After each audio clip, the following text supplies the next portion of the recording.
Okay, hi, Dan here, Bay Cabinets. We're going to give a little demonstration on how we put the drawer guides in the cabinet. I've already got the bottom one in, and so this drawer, that we want to make sure it's clipped in.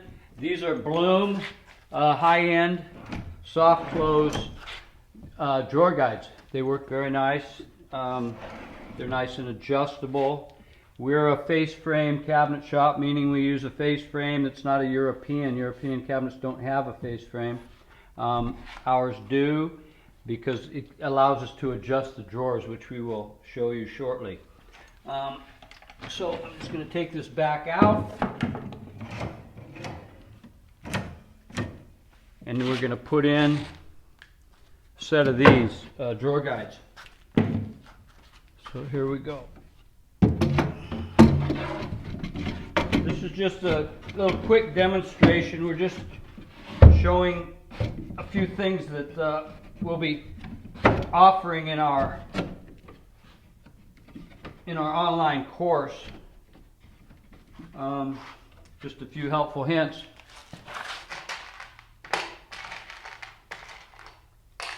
Now these are 5/8, have to be a Blum screw, a special screw. Can't use just any old screw. You want to make sure that's pulled up nice and tight there. Then put your 5/8 screw in there. And the other 5/8 screw. Okay. Now I'm going to get set up and we'll show you how we set the drawer. I'll be right back. Okay, I'm back. So I'm going to, we're going to set this middle drawer. I went ahead and put that bottom one in, so it's done. It's already set. So this is our system. We have 5/8 of an inch behind the face frame. Our piece of plywood that we put our guides on is 1/2 inch, so it gives us a little bit of play back there to adjust the drawer front, so it sits nice and flat on the cabinet. So the back plate we use is the same size as the cabinet opening, and it's made out of, we make it out of 3/4. The back of the cabinet's 1/4 inch, so we set them.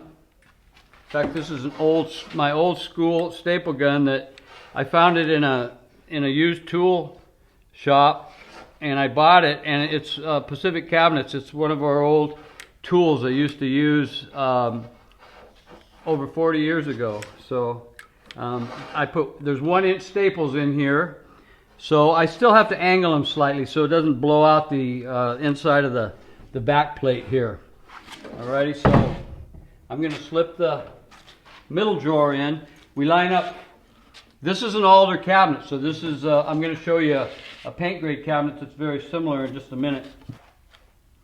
Okay, so this cabinet is a paint grade full overlay shaker. We use a maple, paint grade maple, which is pretty clean. Pretty clean maple they use for our paint grades. It's a little less expensive than the select maple, so on paint grades it's a nice hardwood, pretty solid doors and drawers. So that's what we want this cabinet that we're going to be. I'm going to show you a little rundown on how we hang the doors and drawers. That's what it's going to look like. Except this is a paint grade cabinet, and the one we're going to be working on is an alder cabinet. So same house, just two different bathroom vanities, but with the same look. Okay, but I probably already showed it to you in the video. I'm kind of doing these videos out of sequence. So we line up the grain the best we can. We don't make the doors. We order these from Cimino Door Company, and they don't always line the grain up, so we line it up the best we can, and then we mark it. So that's marked for the bottom drawer. This is marked for the middle drawer. So this goes right in here. Now I'm going to pull this out. and make sure it's clipped in. Be careful when you grab those; they can cut you, so you got to be careful with that. And then put it in, and so it's pretty flat. But I'm going to tap it over slightly, making sure it's real flat. Now it's going out at the bottom, so now I can pull it up slightly till it gets nice and flat.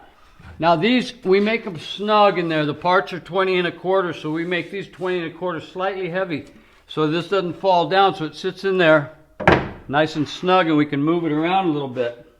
So that's looking pretty good, pretty nice and flat. I'm going to come around the back, and I'm going to shoot one staple.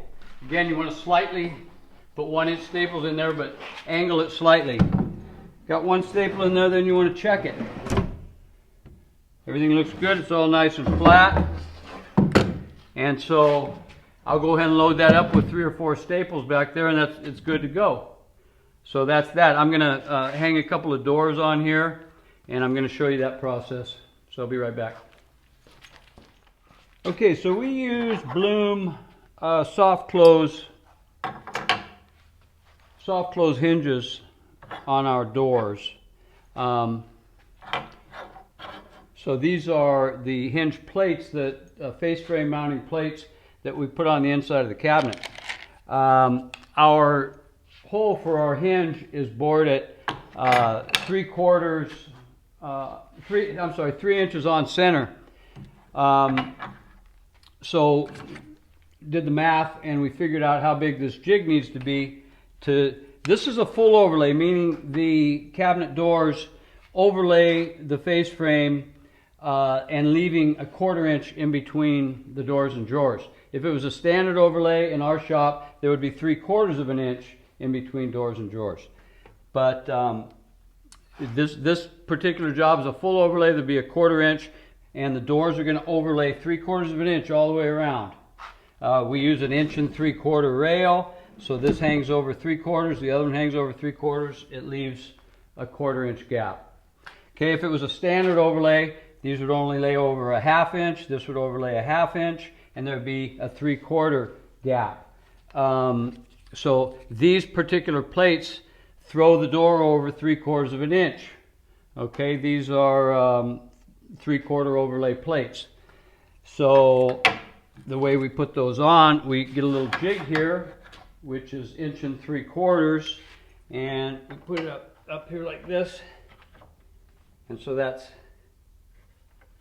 tight just like that, nice and snug. Again, your 5/8 Blum screw.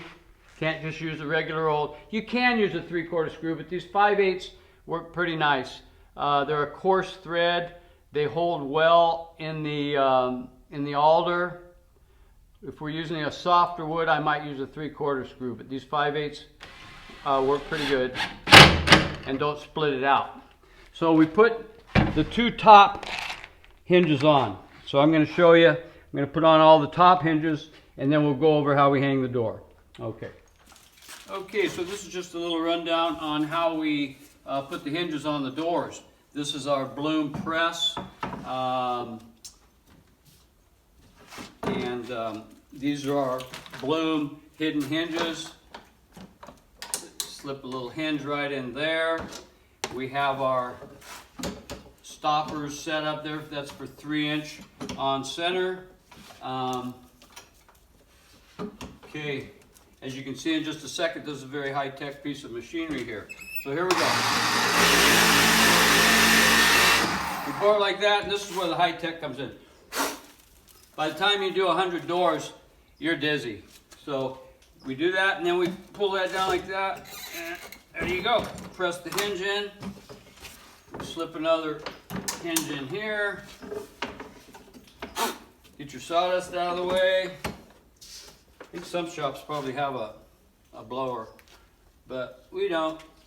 So here you go.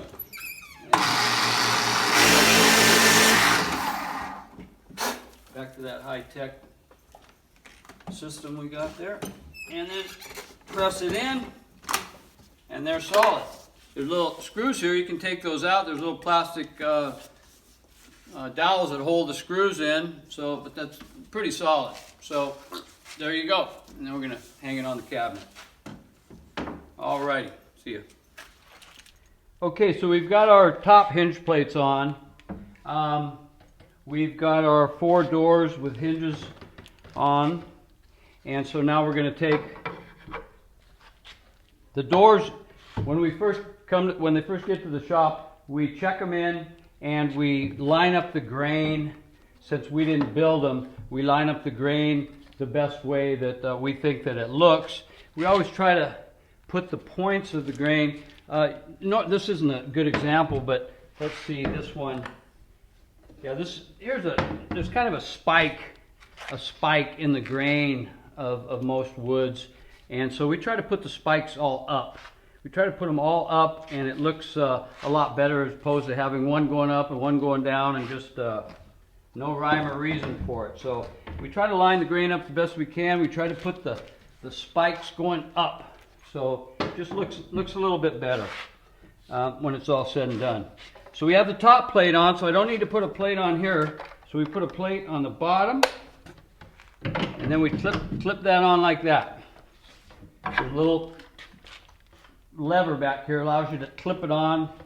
You want to hear a nice little clip when you put these on, because you want to make sure they're on there. See if we can hear it. See that clip. Okay, so now both they're just hanging there. So now, that's why we clip on the top one. Now I'm going to put one screw in here and put one screw in the other side. I don't know if you can see me doing that, but put one in each side there. Then we're going to close them. These are also soft close, blum. I'm going to speed up the action a little bit. And they're real adjustable. We don't adjust them here in the shop. The painter's going to take all the hinges off and throw them in a bucket, and if we adjust everything, when he puts it all back together, it's a nightmare. So we just leave them at 0. They go, 20 degrees one way, 20 degrees the other way, or whatever it is, but they come from the factory and they're set at 0 so they can go either way. These are very adjustable. We'll go over that in a minute.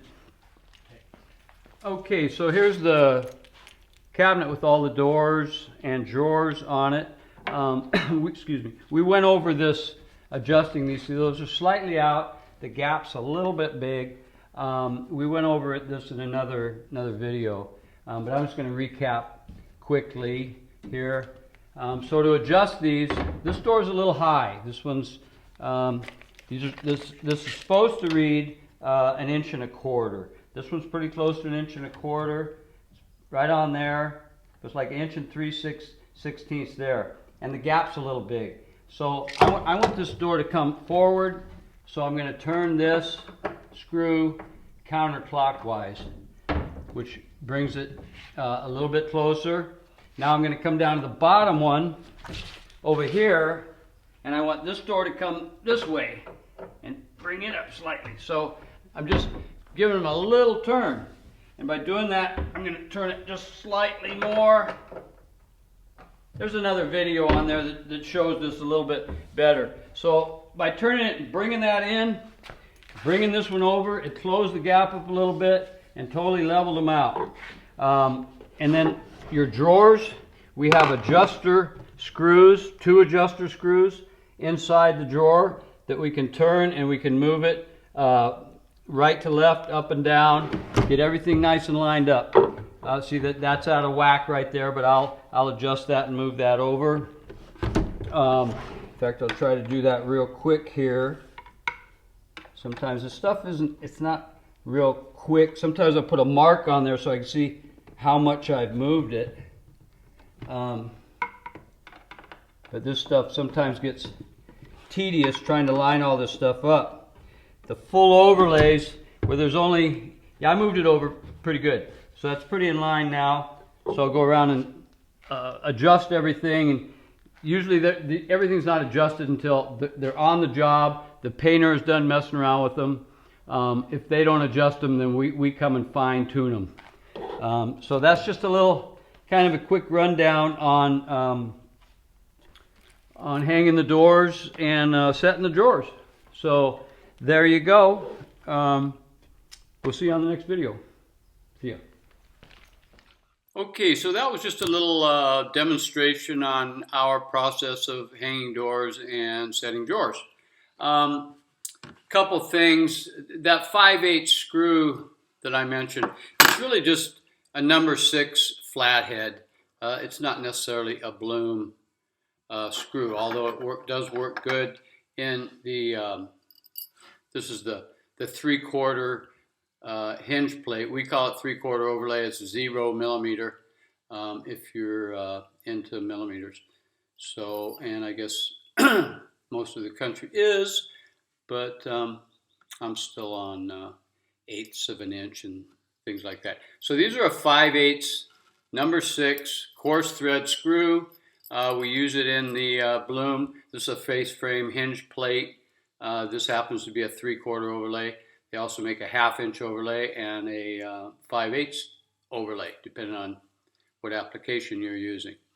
The other thing is it's that the blum hinge uses that posi drive. It was that orange screwdriver I was using to adjust the drawers. The doors, I'm sorry. But this is a regular Phillips, but the ones in the blum hinge are a posi drive. So gotta watch it there. Let's see. The other thing is we actually use a 3.5 inch on center with our blum press. So just a couple things. I don't use a script, as you probably could tell, and sometimes I see things in the video that need a little correction. So there you go. We will see you on the next video. Alrighty, take care. Bye-bye.